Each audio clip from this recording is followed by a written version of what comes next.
Hola, buenos días. Bueno, espero que tengan muy felices Pascuas en esta cuarentena que, bueno, es complicada, pero vamos a intentar disfrutar un poquito de chocolate más tarde, ¿sí? Hoy el tema que vamos a tratar es documentación internacional, ¿sí? Es un tema muy importante, como todos, pero que lleva mucho tiempo explicarlo y lo vamos a dividir en dos partes. Hoy voy a hacer una primera parte y en otra videoclase vamos a hacer la segunda parte, ¿sí? Hoy vamos a ver documentos comerciales y documentos relativos a las mercaderías. Solamente esos dos, que ya es bastante, ¿sí? Los otros, los documentos relativos al transporte y diversos y bancarios, los vamos a ver más adelante. Bueno, recuerden como siempre que acá en el video graph está el tema de la clase, mi email, la clave de Classroom y bueno, por favor cualquier cosa se comunican ante cualquier duda, ¿sí? Bueno, voy a mostrarles primero la lista, ¿sí? Fíjense, este es el apunte 9, ¿sí? Fíjense en todos los documentos que tramita el exportador, ¿no? Son todos estos. Lo voy a acercar, ¿sí? Así lo ven más claramente. Todos estos documentos los tramita el exportador, es decir, el vendedor. Y solamente estos, ¿sí?, que están acá, ¿sí?, la lista chiquitita que está acá, son los que tramita el importador, es decir, el comprador. También lo voy a acercar para que lo vean con mayor detalle, ¿sí? Acá. Bueno, nosotros hoy vamos a hablar, ya les dije, de estos documentos, ¿sí?, y la mitad, ¿ok? La otra mitad la vamos a ver más adelante. Bueno, muy bien. Dice, documentos que tramita el exportador, es decir, el vendedor, o para seguir con el ejemplo de todas las videoclases, los argentinos, ¿sí? Los argentinos y las japonesas, ¿se acuerdan? Bueno, dice documento comercial. Contrato de compra-venta. Bueno, el contrato de compra-venta, obviamente, entre las partes, entre el exportador y el importador, ¿sí?, entre los argentinos y las japonesas, se van a poner de acuerdo qué tipo de mercadería van a vender o comprar, ¿sí?, qué cantidad, el precio, la fecha de embarque, el medio de transporte por el cual se transporta la mercadería, el Incoterm, ¿sí? O sea, todo un montón de datos, ¿sí?, que después obviamente van a tener que cumplir, como cualquier contrato, ¿sí? Entonces, ese documento, una vez que está emitido, se firmará y bueno, entre los dos se pondrán de acuerdo en cumplir. La factura pro forma. Bueno, la factura pro forma es una factura como cualquiera que hayan visto ustedes acá en la Argentina. Obviamente que el diseño es un poco distinto y está expresada en dólares o en euros, no en pesos argentinos, pero es una factura en donde se detalla quién es el comprador, quién es el vendedor, ¿sí?, la cantidad de mercadería, el tipo de mercadería, su precio unitario, su precio total, ¿sí? Muchas veces ponen otros datos, esos son los principales, pero muchas veces ponen otros datos como el Incoterm, el medio de transporte, la fecha de embarque. O sea, se pone también como para tener más claro las cosas en distintos documentos, ¿sí? Y algo que es muy importante de la factura pro forma es su fecha de vencimiento. ¿Por qué? Porque tiene 30 días, ¿sí? O sea, en 30 días la factura vence y no sirve para más nada. Y aparte, obviamente, va a tener un número de factura. Entonces, cuando uno hace la factura pro forma, el exportador, cuando la hace, se la envía al importador antes de que llegue la mercadería y antes de que la misma sea muchas veces fabricada. ¿Sí? Supónganse que si los argentinos le venden a la japonesa, por decir algo, 10.000 copas de cristal, bueno, no las tienen listas ya, las tienen que fabricar. Entonces, como esas copas llevan un tiempo para fabricarlas, embarcarlas y transportarlas, entonces se le envía a la japonesa, ¿sí?, al importador, una factura pro forma que le permite hacer distintos trámites en su país, en este caso Japón, en la aduana y en los bancos, ¿sí? Y de esa manera va ganando tiempo. Pero, ¿qué pasa? Esa factura tiene una duración de ¿cuánto? De 30 días. Si no hace esos trámites en 30 días, la factura pierde validez, ¿ok? Después esa factura es reemplazada por la definitiva, que es la factura comercial. Bueno, acá dice factura comercial. Bueno, la factura comercial también va a tener los mismos datos que tenía la factura pro forma, pero esta ya es definitiva, ¿sí? Y se entrega junto con la mercadería. Entonces esa factura comercial va a decir quién es el importador, quién es el comprador, la cantidad de mercadería, el precio unitario, el precio total, el Incoterm, seguro, son datos que esos van seguros. Y también lo que va a decir es el número de factura pro forma. ¿Por qué el número de factura pro forma? Porque todos esos datos se basan y tienen que coincidir con las facturas pro forma que se había entregado antes. Entonces los dos documentos dicen lo mismo, pero uno es el, digamos, el que me permite ganar tiempo y hacer trámites por una cierta cantidad de días, que son 30 días, y el otro es el definitivo. ¿Estamos de acuerdo? Bueno, muy bien. Es decir, la factura comercial es la que tiene validez después, Maca no. Dice, documentos relativos a las mercaderías. Dice, certificado de origen. Bueno, el certificado de origen es un documento muy importante en comercio internacional, ¿sí? Se utiliza muchísimo. ¿Por qué? Porque yo con el certificado de origen garantizo que una determinada mercadería fue extraída o producida en un determinado lugar. Vamos a hacer un ejemplo muy simple. Supónganse que acá en Argentina tenemos que importar café, o lo traemos de Brasil o lo traemos de Colombia, ¿sí? Por decir un ejemplo. Si el café viene de Brasil, como es nuestro socio del Mercosur, obviamente no paga aranceles, tiene arancel cero, entra sin aranceles al país. Entonces, no tengo que pagar nada ante la aduana.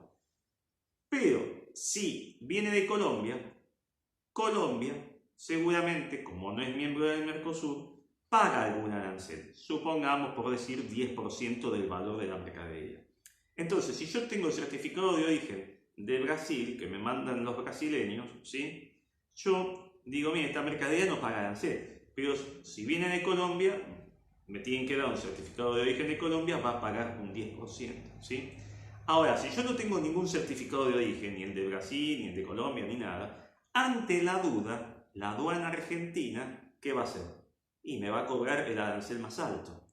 Entonces no tiene sentido, ¿ok? No tramitar el certificado de origen, porque el certificado de origen me permite, primero, si hay convenios de no pagar aranceles o pagar los más bajos, y segundo, si hay prohibiciones, ¿sí? También poder superarlas. ¿Por qué? Porque quizás el café de Brasil no está prohibido traerlo, pero el de Colombia sí, por X motivo, no importa, ¿sí? Pero bueno, entonces yo, si tengo café de Brasil, lo puedo pasar. Si tengo café de Colombia, no. ¿Se entiende la diferencia? Además, otra cosa, el certificado de origen, ¿sí? A mí me garantiza que esa mercadería es de ese país y no de otro. Porque si yo traigo café de Brasil o de Colombia, ¿cómo sé si veo los granos? Si es de café de Brasil o de Colombia, ¿voy a chupar los granos? Es imposible, ¿sí? Entonces, algún organismo, ¿sí? privado o estatal de esos países, obviamente va a hacerse responsable y va a firmar un certificado diciendo, no, este café es de Brasil, este café es de Colombia. ¿Se entiende? Acá en la Argentina, una de las entidades que hace certificados de origen para garantizar que la mercadería es argentina y producida acá en el Mercosur, es la Cámara Argentina de Comercio, ¿sí? La Cámara Argentina de Comercio emite certificado de origen, ¿sí? Muy bien, seguimos adelante. Certificado de calidad. Alguna vez habrán escuchado de las normas ISO 9000, ¿sí? Entonces las normas ISO 9000 para todo lo que es productos industriales, ¿sí? Esta tablet, el globo terráqueo, la radio, ¿sí? Este vaso, ¿sí? Mismo el alcohol en gel, todo, tiene que cumplir con normas de estandarización industrial de calidad, que son las famosas ISO 9000, en donde a mí me garantiza que ese producto va a ser siempre igual, va a tener una calidad buena, que no es frágil, que no se va a romper fácilmente, que no va a producir ningún problema así, digamos, de contaminación, etcétera, etcétera, ¿sí? Muy bien.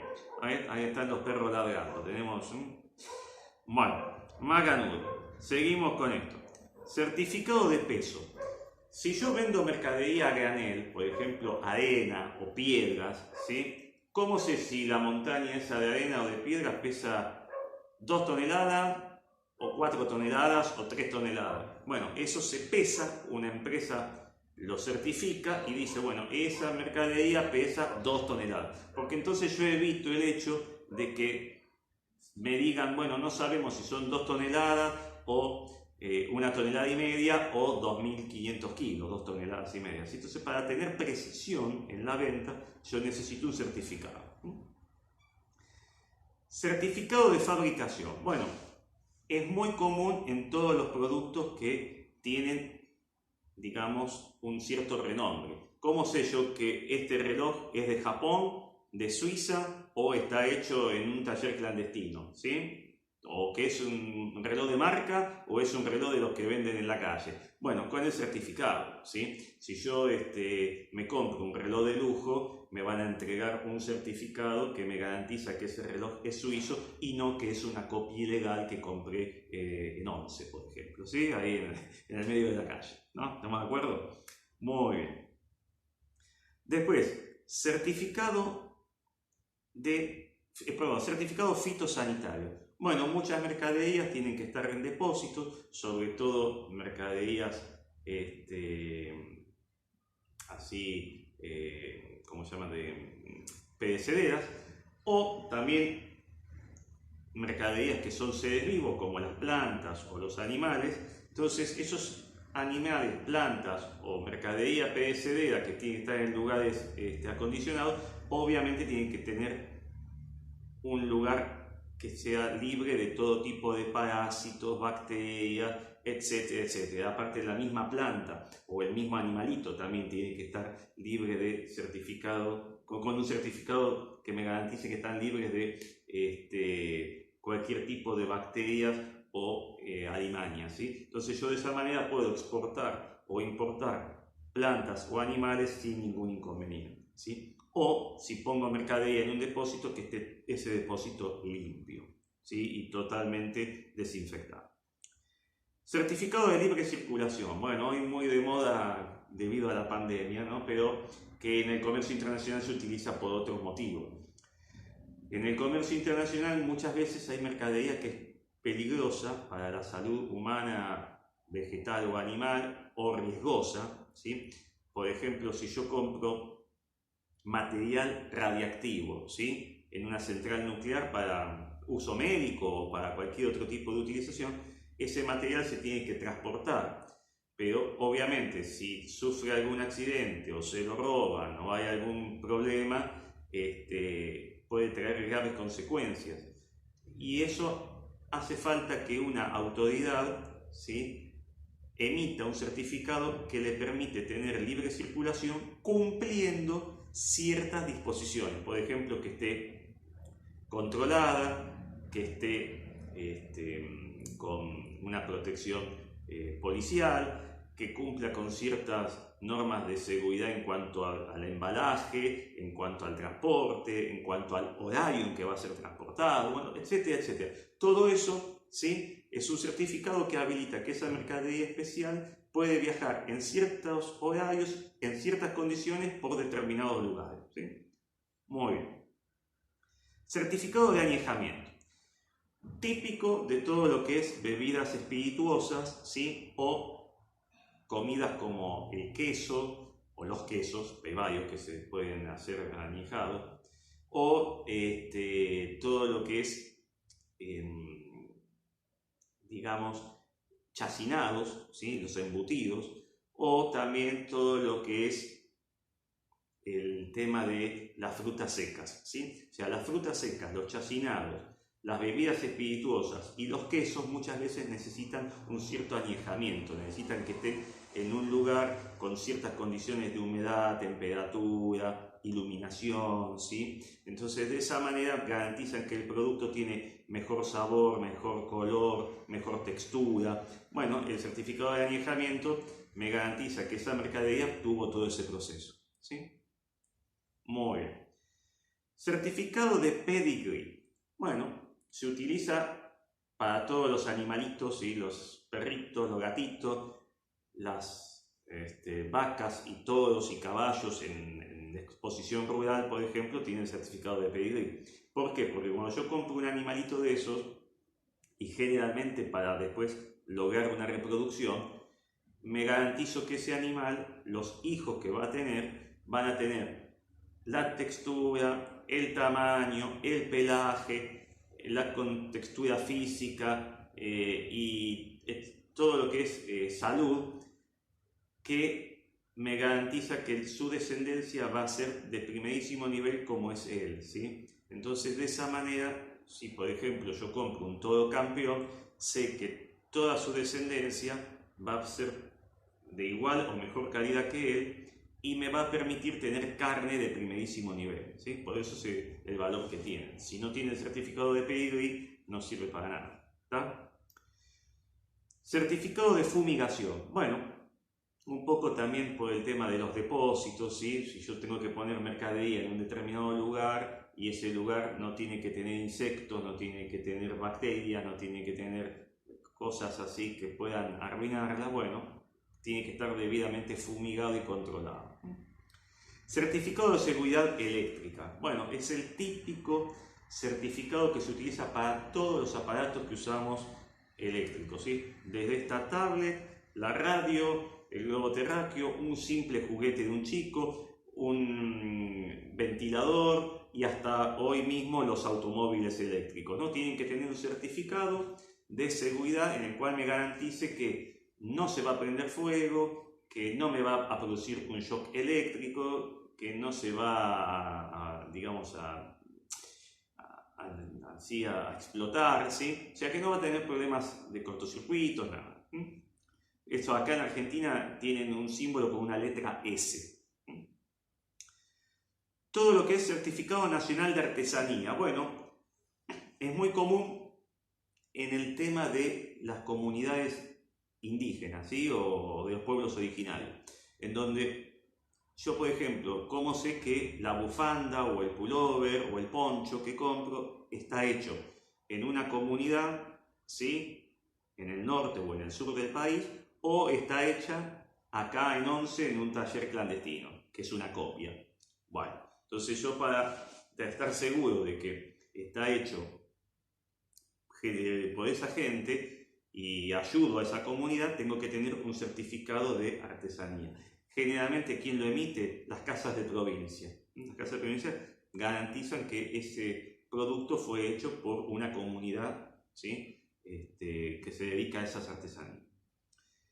Certificado sanitario. Bueno, parecido al fitosanitario también, que todo tiene que estar limpio, en orden, ¿sí? En donde yo deposito las mercaderías y que esas mercaderías obviamente no son afectadas. El ejemplo más claro son los camiones repartidores de productos lácteos, ¿sí? Tienen que tener un certificado sanitario.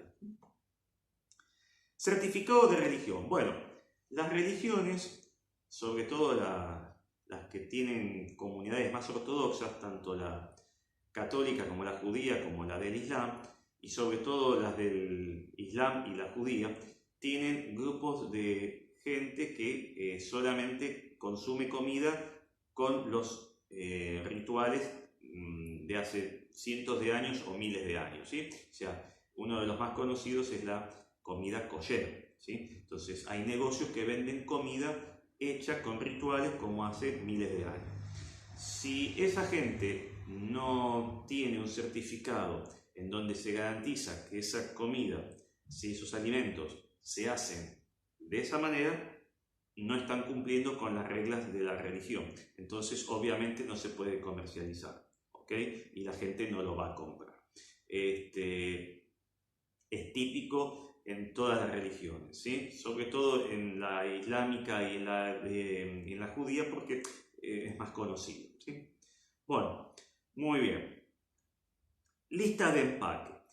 La lista de empaque es un, digamos, documento simple que muchas veces se olvidan de hacer, pero que es muy útil. ¿Por qué? Porque yo en la lista de empaque puedo saber la cantidad de producto, la cantidad de cajas, el tipo de embalaje, si tiene pallet o no, etcétera, etcétera, etcétera, que me permite fácilmente identificarlo en cualquier depósito o en cualquier medio de transporte. Entonces la lista de empaque primero me permite tener un control sobre la mercadería y segundo identificarla fácilmente. Es muy simple de hacer, pero a veces, bueno, no lo entregan y es algo muy importante. La lista de precios. La lista de precios, ustedes alguna vez habrán consultado, ¿sí? Bueno, las que son a nivel internacional son muy parecidas, la única diferencia es que están expresadas en dólares o en euros, pero me indican las cantidades de mercaderías disponibles y su precio, ¿sí?, por unidad o por cantidad. Entonces yo puedo decir, bueno, si compro de 0 a 10 voy a tener un precio, si compro de 10 a 50 voy a tener otro precio, si compro de 50 a 100 voy a tener otro precio. Una, digamos, cosa que alguna vez habrán visto si pidió cotización de algún producto. Y por último, en esta primera parte de esta videoclase, la lista de romaneo.